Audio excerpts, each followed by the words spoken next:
اعوذ باللہ من الشیطان الرجیم بسم اللہ الرحمن الرحیم رب یسر ولا تعسر وتمم بالخیر۔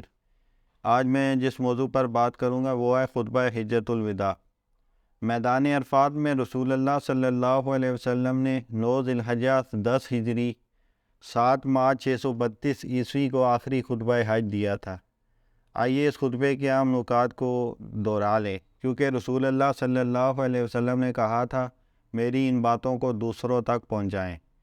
رسول اللہ صلی اللہ علیہ وسلم نے فرمایا، اے لوگو سنو، مجھے نہیں لگتا کہ اگلے سال میں تمہارے درمیان موجود ہوں گا۔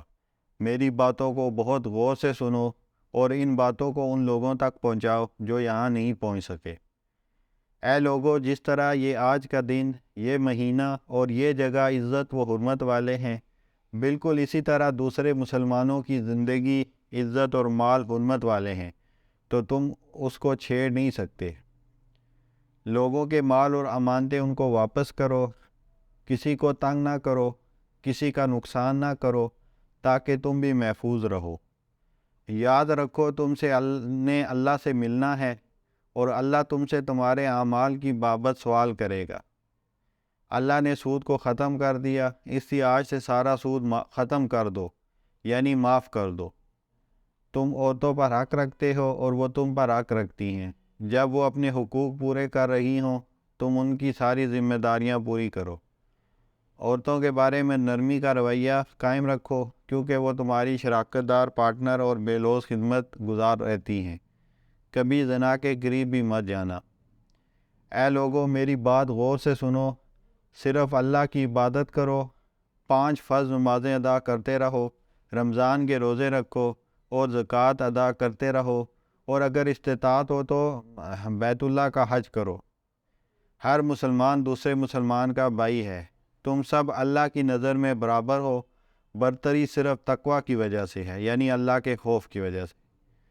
یاد رکھو تم کو ایک دن اللہ کے سامنے اپنے اعمال کی جواب دہی کے لیے حاضر ہونا ہے، خبردار رہو میرے بعد گمراہ نہ ہو جانا۔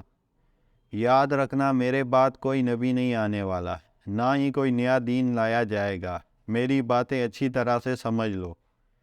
میں تمہارے لیے 2 چیزیں چھوڑ کے جا رہا ہوں، قرآن اور میری سنت۔ اگر تم نے ان کی پیروی کی تو کبھی بھی گمراہ نہیں ہوگے۔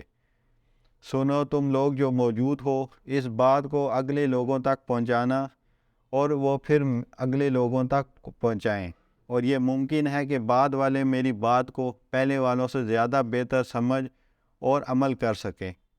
پھر آپ نے آسمان کی طرف چہرہ اٹھایا اور کہا، اے اللہ گواہ رہنا، میں نے تیرا پیغام تیرے لوگوں تک پہنچا دیا۔